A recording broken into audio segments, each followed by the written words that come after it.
An orphaned girl helped a homeless man, not realizing he was a billionaire in disguise testing her kindness.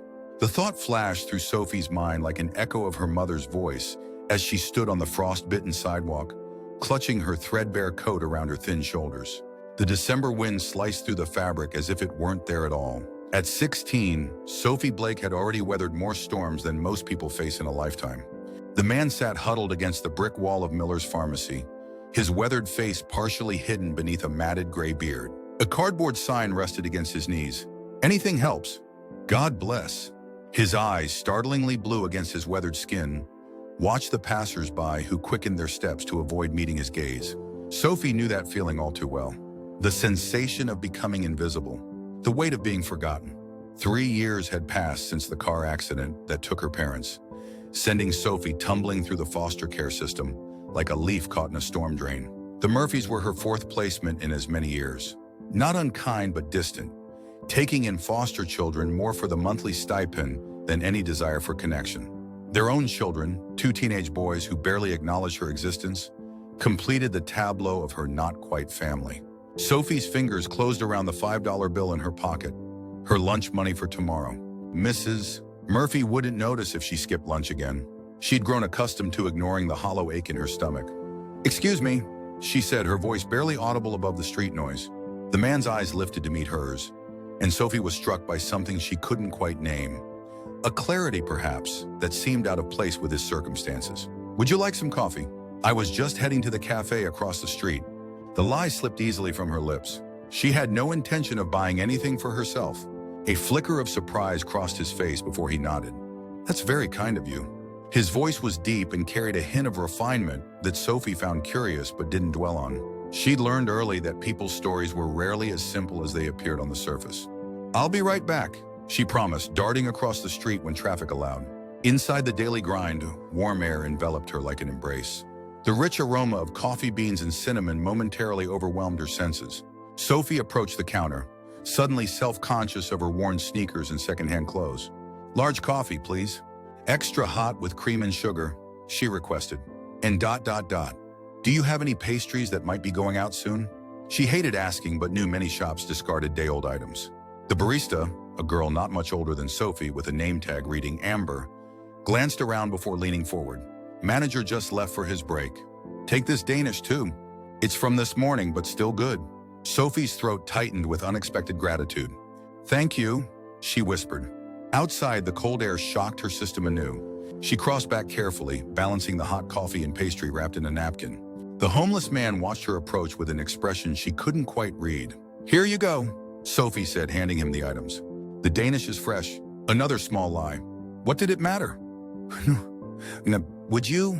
She hesitated, then gestured to the empty space beside him. "Do you mind if I sit for a minute? My hands are freezing." He seemed momentarily taken aback before shifting slightly to make room. "Please." Sophie sank down against the wall, careful to maintain a respectful distance. The cold from the concrete immediately seeped through her jeans, but being out of the wind provided some relief. "I'm Sophie," she offered, not expecting much conversation. "Jack," he replied after a moment's hesitation. "Jack Harris." He sipped the coffee carefully, closing his eyes briefly as the warmth spread through him. "Perfect," he murmured. "Thank you, Sophie." Something about the way he said her name, with a genuine appreciation rather than the dismissive acknowledgement she'd grown accustomed to, made her chest tighten. "You're welcome." She drew her knees up, wrapping her arms around them for warmth. "It's getting colder. Do you have somewhere to go tonight?" Jack broke the Danish in half, offering a portion to her. "I'll manage. I always do." When she hesitated, he added, "Please, I insist on sharing." Sophie accepted it with reluctant fingers. Her stomach growled audibly at the first sweet bite. "Skipping lunch to buy a stranger coffee seems like a poor financial decision," Jack observed quietly. Heat rushed to Sophie's cheeks. "How did you?" "The way you looked at that pastry." His eyes crinkled slightly at the corners. "And your stomach just confirmed my suspicion." A surprising laugh escaped her. "Well, financial wisdom isn't exactly my strong suit." "On the contrary," Jack said, "investing in kindness always yields the highest returns." It sounded like something from a fortune cookie, but the sincerity in his voice kept her from rolling her eyes. Instead, she found herself studying him more carefully. Despite his ragged appearance, his hands were relatively clean, his fingernails trimmed. And there was something about his posture, even seated against a wall, that spoke of a different life than the one his current circumstances suggested. Why are you here? The question tumbled out before she could stop it. I mean, I'm sorry, that's rude. Jack didn't seem offended. Life takes unexpected turns. Sometimes by choice, sometimes by chance. He took another sip of coffee. What about you? Where are you headed this afternoon? Nowhere special. Just not home yet. The library was her usual sanctuary, warm, quiet, and filled with worlds to escape into until curfew forced her return to the Murphys. Jack nodded as if he understood completely. Home is a complicated concept. For the next hour they talked. Or rather, Sophie talked while Jack listened with an attentiveness she hadn't experienced in years. She told him about her parents, her father's terrible jokes, and her mother's garden. About the accident that took them both on a rainy Tuesday evening. About the succession of foster homes, some worse than others. About her dream of becoming a writer someday. What she didn't share was how desperately lonely she felt. How she sometimes woke gasping from nightmares where she was falling through darkness with no one to catch her. But somehow she sensed Jack understood those unspoken parts too. I should go, she finally said, noticing the streetlights had flickered on. Mrs. Zuri, Murphy gets upset if I'm late for dinner. Jack nodded. Thank you for the coffee and the conversation. Will you be here tomorrow? The question surprised even Sophie herself. A shadow passed over Jack's face. Perhaps. Life is unpredictable. I could bring you a sandwich. From home, she added hastily, not spending any money. You're a remarkable young woman, Sophie Blake. Jack's voice had softened. But please don't sacrifice your own needs. She stood, brushing off her jeans. It's not a sacrifice if it's freely given. As she walked away, Sophie felt Jack's eyes following her. For the first time in months, the emptiness inside her had retreated slightly. She had helped someone today. It wasn't much, just coffee and conversation, but it was something real. What Sophie couldn't have known was that Jack Harris watched her until she disappeared around the corner, his expression transforming from kindly interest to something more complex. He pulled a sleek phone from the inner pocket of his tattered coat and pressed a single button. Richardson? The car, please. Cree, corner of Maple and Fifth. His voice had shed its careful roughness, revealing cultured tones that would have shocked Sophie had she heard them. And I'll need the file on Sophie Blake. Yes, the full background. He ended the call and stood with the fluid ease of a man far younger than his disguise suggested, slipping effortlessly into the evening crowd, leaving no trace of his presence except the empty coffee cup carefully placed in a nearby trash bin. The Blake Foundation's headquarters occupied the top 10 floors of a gleaming skyscraper downtown, a world Sophie had glimpsed only from a distance. Inside his penthouse office, Jonathan Jack Harris shed the homeless disguise with practiced efficiency. The transformation was remarkable. A hot shower, a close shave, and a tailored suit turned the street dweller into one of the city's most powerful men. At 52, Jonathan had spent 3 decades building an empire that spanned technology, real estate, and philanthropy. Forbes estimated his worth at just over $4 billion. What the magazines didn't report was his growing disillusionment with the synthetic relationships that surrounded him. Every smile calculating, every kindness extended with an expectation of return. 6 months ago, after a particularly hollow charity gala where he donated $10 million to thunderous applause from people who wouldn't spare a dollar for a beggar on the street, Jonathan had embarked on an unusual experiment. Disguised as homeless Jack, he ventured into different neighborhoods, testing humanity's capacity for compassion without the influence of his wealth and status. The results had been sobering. Hundreds had passed him without a glance. Dozens had offered performative sympathy. A handful had given money, usually coins tossed without meeting his eyes. Only 3 people in 6 months had treated him as a human being worthy of dignity. And then there was Sophie.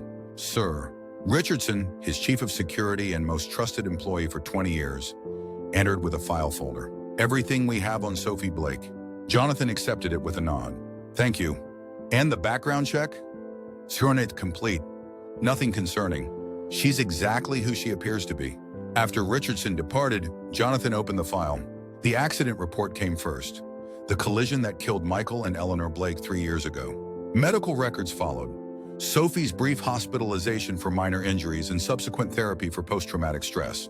Then the foster care documentation, 4 placements in 3 years, Her current home with the Murphy family marked as stable but minimal engagement. School records showed a bright student whose performance had declined after her parents' deaths. Though she still maintained above-average grades, her English teachers consistently noted her writing talent. There were disciplinary notes for tardiness and occasional absences, but nothing serious. The final page contained a recent photograph. Sophie's official school portrait showed a solemn-faced girl with intelligent eyes that seemed to hold back more than they revealed. Jonathan closed the file and walked to the floor-to-ceiling windows that offered a panoramic view of the city. Somewhere out there, Sophie was returning to a house that wasn't a home, carrying the weight of loss and loneliness on shoulders too young for such burdens. He had encountered countless hard-luck stories in his philanthropic work, but something about Sophie's situation, and more importantly, her response to it, resonated differently. Despite everything she had lost, she had stopped for a stranger, shared what little she had, offered something far more valuable than coffee, her time and genuine concern. Jonathan pressed the intercom. "Richardson, I'll need the car again tomorrow afternoon. Same location. And clear my schedule for the rest of the week." "Sir?" Richardson rarely questioned his employer's decisions, but his tone conveyed surprise. "I'm continuing an important research project," Jonathan replied, already planning tomorrow's encounter. "One that may significantly impact the Foundation's future direction." As night descended over the city, two people in vastly different circumstances prepared for sleep. In her small bedroom in the Murphy home, Sophie wrapped herself in a blanket that had once belonged to her mother, finding comfort in its fading scent. In his penthouse, Jonathan Harris reviewed the Blake Foundation's numerous charitable initiatives, searching for the gaps in a system that had failed a girl like Sophie. Neither knew that their lives had already begun an irreversible intertwining, set in motion by a simple cup of coffee and an act of kindness that asked nothing in return. The next day brought bitter cold and the season's first snow flurries. Sophie hurried through her morning classes, distracted by thoughts of Jack. She had prepared an extra sandwich at breakfast, wrapping it carefully in a napkin and tucking it into her backpack alongside a slightly bruised apple and a packet of cookies she'd saved from yesterday's lunch. When the final bell rang, Sophie bypassed her usual route to the library and headed directly downtown. The wind had picked up, driving the snowflakes horizontally and stinging her cheeks. She pulled her inadequate coat tighter, quickening her pace. The spot where Jack had sat yesterday was empty. Sophie felt a surprising weight of disappointment settle in her chest. She stood uncertainly for several minutes, watching people hurry past with heads bent against the weather, before reluctantly turning to leave. "Sophie!" The voice came from behind her. She spun around to find Jack emerging from the narrow alley beside the pharmacy. He looked even more weathered today, his face reddened by the cold. "You came back," she said, unable to keep the relief from her voice. Jack's eyes crinkled. "As did you." Sophie reached into her backpack. "I brought lunch. Turkey sandwich, an apple, and cookies. Nothing fancy." Jack accepted the offering with a careful reverence that made Sophie's chest tighten. "This is very thoughtful. What, would you join me?" "I found a somewhat sheltered spot around the corner." He led her to a recessed doorway of an abandoned storefront. It wasn't much, but the overhang blocked the worst of the wind and falling snow. They sat side by side on the concrete step, closer than yesterday, sharing warmth by necessity. Jack unwrapped the sandwich and broke it in half, offering Sophie a portion just as he had with the Danish.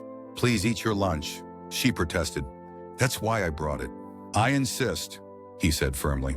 "Shared food tastes better." Sophie accepted reluctantly. They ate in companionable silence for a few minutes, watching the snow accumulate in the edges of the sidewalk. "May I ask you something?" Jack finally said. Sophie nodded, swallowing her bite of sandwich. "Yesterday you mentioned wanting to be a writer. What kind of stories do you want to tell?" The question caught her off guard. Most adults asked about college plans or practical career choices. I write about people finding their way back to themselves after they've been lost," she said slowly. "Stories about belonging and second chances." Jack's gaze was thoughtful. "Have you been working on anything recently?" Sophie hesitated. She rarely shared her writing with anyone. "I started something new last night, actually. After I met you. Would you consider reading some of it to me?" Her immediate instinct was to refuse, but something in Jack's expression, a genuine interest without judgment, made her reach for her backpack again. She pulled out a worn composition notebook and flipped to the most recent pages. "It's very rough," she warned, her heart suddenly racing. "All beginnings are..." Jack's voice was gentle. "I'd still like to hear it, if you're willing." Sophie took a deep breath and began reading. The story was about a girl who collected discarded things. broken toys, forgotten books, abandoned plants, and restored them, finding beauty in what others had deemed worthless. As she read, her voice grew steadier, more confident. The words she had scribbled in the safety of darkness now took flight in the cold afternoon air. When she finished the third page where she had stopped writing the night before, Sophie closed the notebook, suddenly self-conscious. "That's all I have so far," she murmured. Jack was silent for a long moment. When he spoke, his voice had a slight roughness to it. "You have a gift, Sophie. The way you see the world, finding value where others see nothing, that's rare." "It's just a story," she said, embarrassed by the praise. "Stories are how we make sense of life," Jack replied. "They're how we find ourselves when we're lost." He looked at her directly. "Do you know why I was sitting in that particular spot yesterday?" Sophie shook her head. 25 years ago, I was at my lowest point. I had lost everything that mattered and found myself with nowhere to go. I spent a night in that very doorway." He nodded toward the pharmacy entrance. "Someone showed me kindness then too. A small act that changed the course of my life." Sophie studied him with new interest. "What happened after that?" A shadow passed over Jack's face. "I found my way back. Built something new from the ruins." He smiled faintly. "Perhaps someday I'll tell you the whole story." "I'd like that," Sophie said quietly. They finished the apple and cookies, talking about safer topics. Books they had both read, places they'd like to visit someday, the best kind of weather for thinking. As afternoon faded toward evening, Sophie reluctantly gathered her things. "I should go. More homework tonight." She hesitated. Will you be okay?" "It's supposed to get below freezing." Jack nodded. "Don't worry about me. I have arrangements for the night." Sophie stood, brushing crumbs from her jeans. "I could come back tomorrow. If you wanted, I would like that very much," Jack said. "Perhaps you'll have written more of your story by then." As Sophie walked away, she felt lighter somehow, as if sharing her words had lifted a weight she hadn't realized she was carrying. Behind her, Jonathan Harris watched her departure with a growing certainty that his research project had evolved into something far more personal.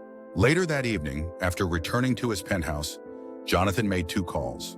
The first was to his legal team, requesting a complete review of education grant opportunities for fostered youth. The second was to Richardson. "I need information on the Murphy family, Sophie's current foster placement, and contact the Director of Social Services. Schedule a meeting for Friday morning." "May I ask what this is about, sir?" Richardson's voice conveyed professional curiosity. Jonathan paused, considering how much to reveal. "It's about making good on an old promise, and possibly creating a new foundation initiative." After ending the call, Jonathan opened his laptop and began typing. The words flowed easily. The outline of a new philanthropic program focused specifically on orphaned and fostered children with artistic talents. A program that would offer not just financial support, but mentorship and community. The kind of program that might have made a difference to Sophie years ago. And as he worked late into the night, Jonathan found himself periodically returning to the image of Sophie reading from her notebook, her voice growing stronger with each word. Her story of finding value in the discarded and forgotten resonating far deeper than she could possibly know. The next 3 days followed a similar pattern. Sophie would arrive after school, bringing whatever food she could reasonably spare. An orange one day, a granola bar the next, a thermos of hot chocolate on Friday when the temperature plummeted further. Each day, Jack insisted on sharing whatever she brought. Each day, they talked a little longer, and Sophie read a little more from her growing story. What Sophie didn't realize was that her daily visits had become the highlight of Jonathan's day as well.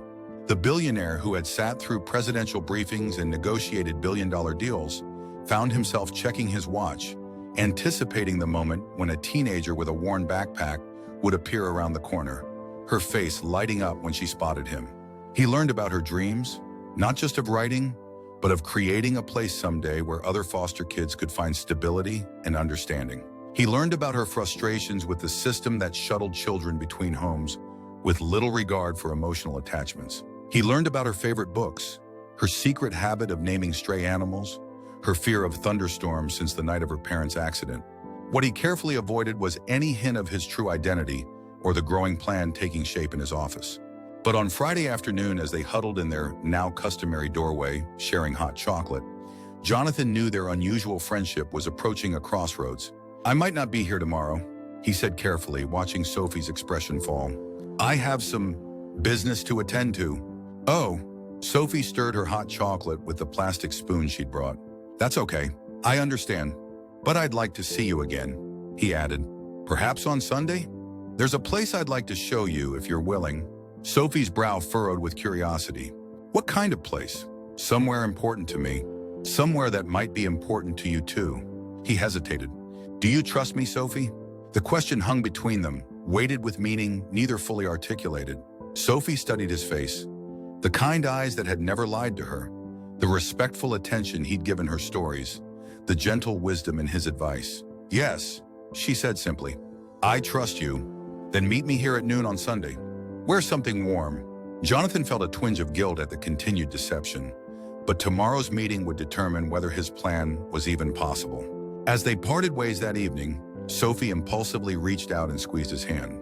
Take care of yourself, Jack. Stay warm. The simple gesture of concern, so genuine, so freely given, nearly undid his careful composure. You too, Sophie. Thank you for everything. She smiled, confused by his suddenly serious tone. It's just hot chocolate. No, he said quietly. It's much more than that. Saturday morning found Jonathan Harris in his executive attire, sitting across from Margaret Winters, the Director of Social Services for the county. His legal team had prepared extensive documentation, which now lay open on the conference table between them. Mr. Harris, Director Winters said, clearly still processing the unexpected meeting with one of the city's most prominent citizens. While the Blake Foundation's interest in our foster program is certainly welcome, I'm still unclear about your specific proposal. Jonathan leaned forward. As I explained, the foundation is launching a new initiative focused on fostered youth with artistic talents. We're establishing a scholarship program, mentorship opportunities, and specialized housing for qualifying participants. That sounds commendable, Winters nodded. But why did you request Sophie Blake's specific case file? Our confidentiality protocols are important and necessary, Jonathan finished smoothly. My interest in Miss Blake's case is twofold. First, she exemplifies exactly the type of candidate our program aims to support. Creative, resilient, and demonstrating exceptional character despite difficult circumstances. Second, I'm considering her as the initial participant in our pilot program. Winters raised an eyebrow. And how did Miss Blake come to your attention? Jonathan had prepared for this question. One of our community scouts identified her through her school's creative writing program. Her English teacher was quite effusive about her potential. It wasn't entirely a lie. After reviewing Sophie's records, Jonathan had indeed contacted her English teacher, who had enthusiastically confirmed Sophie's writing talent. I see. Winters reviewed the papers before her. And this specialized housing you mentioned? A residential scholarship program. Selected students would live in foundation-owned apartments with appropriate supervision while completing their education and developing their talents. All expenses covered, including college preparation. That's an extremely generous offer, Mr. Harris. But there are procedures for changing a foster child's placement. The current foster family would need to be consulted. Sophie herself would need to consent. There would be home studies, background checks, all of which we welcome and will fully cooperate with. Jonathan assured her. I'm not asking for immediate action, Director Winters. I'm asking for your partnership in creating an opportunity that could change not just Sophie's life, but potentially many others in similar circumstances. The director studied him with the shrewd assessment of someone who had seen many wealthy benefactors come and go, their charitable impulses often fading when confronted with bureaucratic realities. Why this girl, Mr. Harris? With your resources, you could help dozens of children. Why focus so intensely on one case? Jonathan considered his answer carefully. Sometimes, Director Winters, a single case illuminates systemic issues more clearly than any statistical analysis. Sophie Blake has moved through 4 placements in 3 years. She maintains above-average grades despite minimal support. She demonstrates exceptional resilience and character. Yet the system offers her nothing beyond basic maintenance until she ages out. He met the director's gaze directly. She deserves better. They all do. Something in his tone must have conveyed his sincerity, because Winters' expression softened slightly. I don't disagree with you, Mr. Harris, but I need to be certain your interest is purely professional. I understand your concern, Jonathan said, which is why I'm proposing this structured program with full oversight, rather than any individual arrangement. The foundation will provide the resources.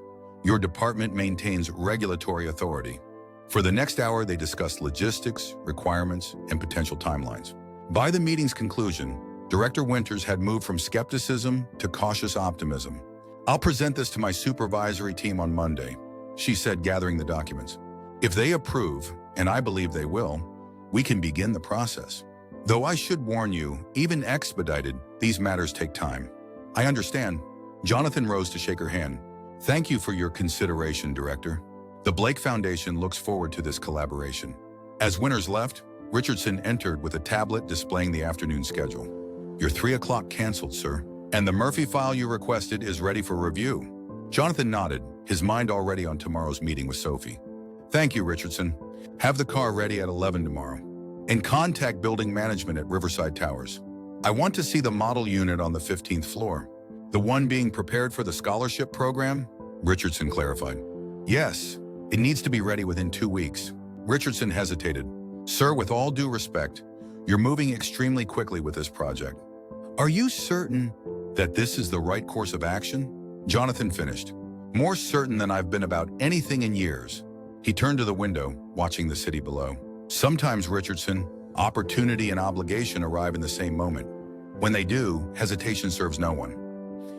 Sunday dawned clear and cold, the sky a brilliant blue that belied the freezing temperature. Sophie dressed with unusual care, layering her warmest clothes and even borrowing a scarf from Mrs.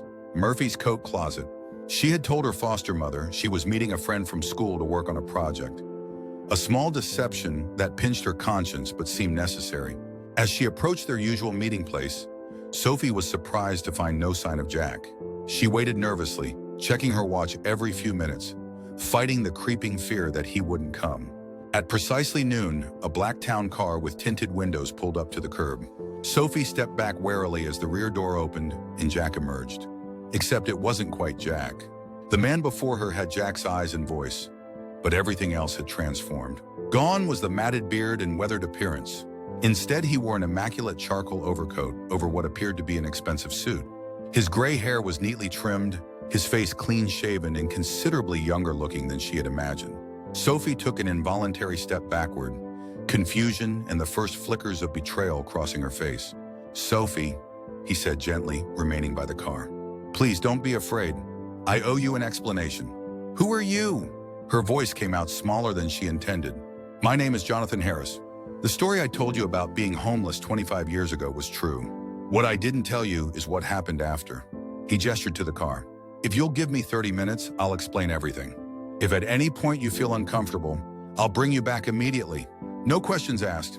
Sophie stood frozen, her mind racing to reconcile the homeless man she'd befriended with this clearly wealthy stranger. "You lied to me." "I did," Jonathan acknowledged, making no attempt to justify it. "And I'm sorry. The deception began with a purpose that had nothing to do with you specifically. It continued because I valued our conversations too much to end them." The raw honesty in his voice gave Sophie pause. Despite the shocking transformation, his eyes remained the same. Kind, attentive, genuine. 30 minutes, she finally said. "And I want the whole truth. You have my word." In the car, Sophie sat as far from him as the seat allowed, arms crossed protectively across her chest. The driver, Richardson, Jonathan explained, maintained a respectful silence as they moved through the city. 6 months ago, Jonathan began, I started an experiment. I wanted to understand how people treat those they believe have nothing to offer them. So I created Jack, the homeless man you met. Why? Sophie's question was direct. Because I've spent decades surrounded by people who are kind to me only because of my wealth and influence. I wanted to experience the world without those filters. And what did you learn? Despite her hurt, Sophie's natural curiosity surfaced. Jonathan looked out the window briefly. That true compassion is rare. That most people can walk past suffering without seeing it. That a society's character is revealed in how it treats its most vulnerable members. He turned back to her. And then I met you. The car turned onto a tree-lined boulevard Sophie recognized as leading to one of the city's wealthiest neighborhoods. You gave me coffee and conversation when you had every reason to keep walking. Jonathan continued. You shared your lunch, your writing, your dreams, expecting nothing in return. Do you know how extraordinary that is, Sophie?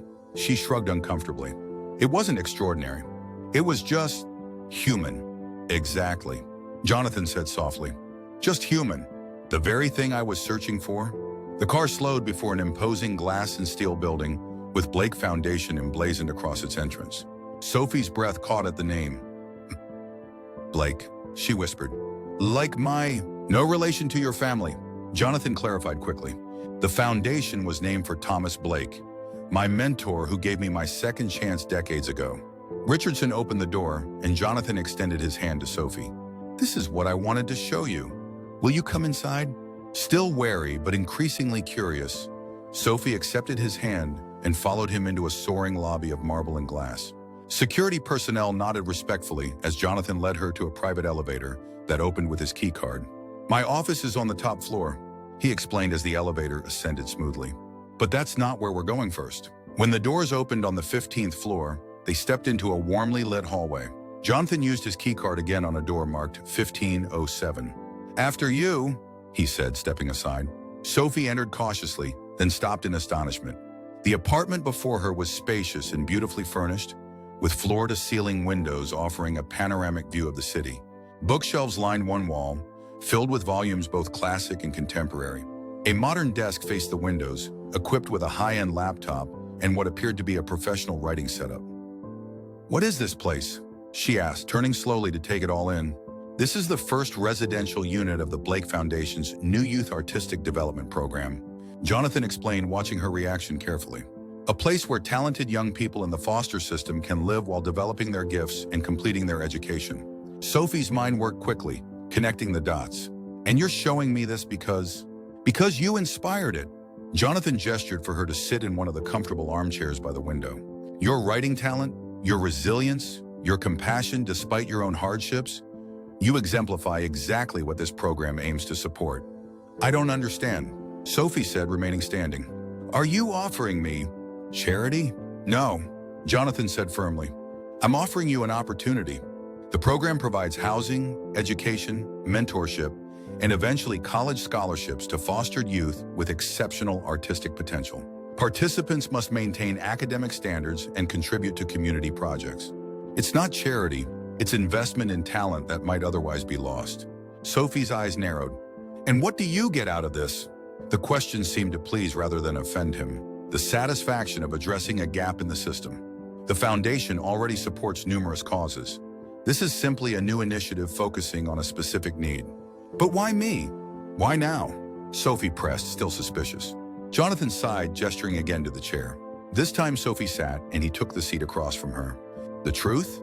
He asked, and she nodded. I've been successful beyond anything I could have imagined as a young man. I've built companies, funded hospitals, created thousands of jobs. But somewhere along the way, I lost touch with the human element that should drive all meaningful work. He leaned forward, his expression earnest. You reminded me what matters, Sophie. Not the grand gestures or the public accolades, but the simple act of seeing another person's worth regardless of their circumstances. Sophie absorbed his words, her anger gradually giving way to a cautious understanding. So this program, it would be for others too? Not just me? Absolutely. We're starting with 5 participants, expanding to 20 within 2 years. You would be the first if you're interested. Jonathan hesitated. I've spoken with Director Winters at Social Services. If you decide this is something you want, the foundation will work with the department to make it happen properly.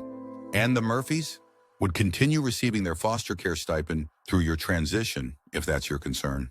Sophie stood again, walking to the bookshelves and running her fingers along the spines. This feels impossible. Things like this don't happen in real life. Sometimes they do, Jonathan said quietly. Sometimes all it takes is one person recognizing what another person needs most. Sophie turned back to him. Like coffee on a cold day? Jonathan smiled. Exactly like that. I'm still mad that you lied to me, she said, though the heat had gone from her words. I know, and I'll spend considerable time making that up to you, if you'll let me. Sophie took a deep breath, looking around the apartment again. I don't have to decide right now, do I? Not at all. Take all the time you need. The offer stands regardless. And if I say no, then I'll respect your decision, Jonathan said simply. The program will continue with other participants, and I'll still be grateful for the coffee and conversation you shared with a seemingly homeless man. Sophie walked to the window, looking out over the city. Somewhere out there was the Murphy's house, the pharmacy corner, the school she attended. Her world had seemed so small and fixed just a week ago. Now everything had shifted. I'd like to see the rest, she said finally. The rest of the foundation. of this program you're creating. If I'm going to consider this offer, I want to understand exactly what it is." Jonathan smiled, recognizing the writer's curiosity and the orphan's caution in her request. "I'd be happy to show you. We have the whole afternoon if you'd like." For the next 2 hours, Jonathan gave Sophie a comprehensive tour of the Blake Foundation. Its various initiatives, its staff, those working on Sunday, greeted them with curious but respectful nods. And finally, his personal office on the top floor. "This is where the real work happens," he explained, showing her the wall of photographs documenting projects from around the world. The foundation supports education, healthcare, environmental conservation, and arts programs in 17 countries. Sophie studied the photos with growing understanding. "You really do this, help people for a living." "It's more than a living," Jonathan corrected gently. "It's a purpose." They ended up in the office's sitting area, where Richardson had arranged for lunch to be delivered. Over sandwiches far more elaborate than the ones Sophie had shared with Jack, they continued talking about the program details, about practical considerations, about Sophie's writing and her future. "There's one more thing I'd like to show you," Jonathan said as they finished eating. He retrieved a folder from his desk and handed it to her. "This is something I've been working on since we met." Sophie opened it to find a detailed outline for a book. A collection of stories about unexpected connections and acts of kindness that changed lives. The working title read, "The Coffee Shop Effect, How Small Kindnesses Create Ripples of Change." "I thought perhaps," Jonathan said carefully, "you might be interested in co-authoring it. Your story about the girl who collects discarded things? It would fit perfectly. And there are others I could share with you." Sophie looked up in astonishment. "You want to write a book with me? If you're interested, no pressure, and certainly not contingent on your decision about the program." For the first time that day, Sophie smiled fully, the same smile that had brightened their conversations on the cold sidewalk. I'd like that very much." As afternoon faded toward evening, Richardson drove them back to the corner where they had first met. Before Sophie exited the car, Jonathan handed her a business card. "My direct number," he explained. "Call anytime you want to talk about the program, the book, or anything else." "And Sophie," he hesitated, "thank you for giving me a chance to explain today. I know the deception hurt you." Sophie tucked the card carefully into her pocket. "It did, but I understand why you did it, I think." She opened the car door, then paused. "Those other people you met during your experiment, did any of them stop to help you?" "A few," Jonathan acknowledged, "but none quite like you." Sophie nodded thoughtfully. "I'll call you tomorrow. After I've had time to think. I'll look forward to it." As the car pulled away, Sophie stood watching until it disappeared around a corner. The same corner where, less than a week ago, she had offered coffee to a homeless man, never suspecting how that simple act would ripple outward, changing not just his life, but potentially her own. 3 months later, Sophie Blake stood at the podium in the Blake Foundation's main conference room, addressing the small crowd gathered for the official launch of the Youth Artistic Development Program. Dressed in a simple but elegant blue dress, her first ever formal attire, purchased specifically for this occasion, she spoke with a confidence that would have astonished her former self. Transformation rarely announces itself. She read from the paper before her. It doesn't arrive with fanfare or introduce itself by name. Instead, it often begins with the smallest moments. A cup of coffee shared on a cold day, a conversation that reminds us we're not alone, an act of kindness extended without expectation of return. In the front row, Jonathan Harris listened with undisguised pride. Beside him sat Director Winters and representatives from the Social Services Department, along with the 4 other young people selected as the program's initial participants, each with their own story of creative talent paired with difficult circumstances. The Youth Artistic Development Program isn't just about providing housing or education, Sophie continued. It's about creating a community where potential isn't limited by circumstance, where creativity isn't a luxury but a path forward, where each person is seen not for where they come from, but for who they might become. The past 3 months had transformed Sophie's life in ways she was still processing. The transition from the Murphy home to her apartment in Riverside Towers had been completed with surprising smoothness, thanks to Jonathan's resources and Director Winters' personal oversight. Sophie now attended a private academy known for its writing program, while continuing to develop her portfolio with Jonathan's mentorship. Their book project had evolved from concept to contract, with a respected publishing house expressing interest after reviewing their initial chapters. Sophie's story of the girl who collected discarded things had grown into a nuanced meditation on value, perception, and transformation, themes that resonated throughout the collection they were creating together. In closing, Sophie said, looking up from her prepared remarks to speak directly to the audience, "I want to share something I've learned through my own unexpected journey.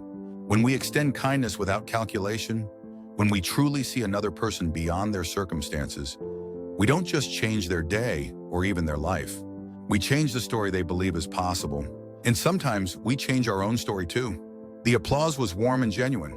As Sophie returned to her seat, Jonathan squeezed her hand briefly, a gesture of support that had become familiar over their months of collaboration.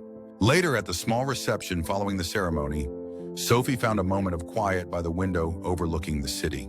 The winter had finally released its grip, and the first tentative signs of spring were visible in the trees lining the boulevard below. "Penny, for your thoughts," Jonathan said, joining her with 2 glasses of sparkling cider. Sophie accepted one with a smile. "I was just thinking about that day at the pharmacy. If I had walked past you..." "But you didn't," Jonathan pointed out. "That's what matters." "No, what matters is what happens next," Sophie corrected gently. "For all of us in the program, the opportunity is amazing, but it's what we do with it that counts." Jonathan nodded, recognizing the wisdom in her words. "Speaking of what's next, your English teacher sent over your latest essay. She thinks it could win the national competition." Sophie brushed off the praise with characteristic modesty. "Maybe. I'm more excited about the community writing workshop we're starting next month." The workshop had been her idea, a way for the program participants to share their skills with other fostered youth in the city. "Ah yes, the famous ripple effect in action," Jonathan said with a smile. "One good idea generating another." They stood in comfortable silence for a moment, watching the city transition from day to evening, lights beginning to sparkle against the deepening blue sky. "Jack," Sophie said quietly, using his alias deliberately. "Do you ever miss him? The person you were pretending to be?" Jonathan considered the question seriously. "Not miss exactly, but I'm grateful for the perspective he gave me. Sometimes we need to become someone else to remember who we truly are." Sophie nodded thoughtfully. "I understand that.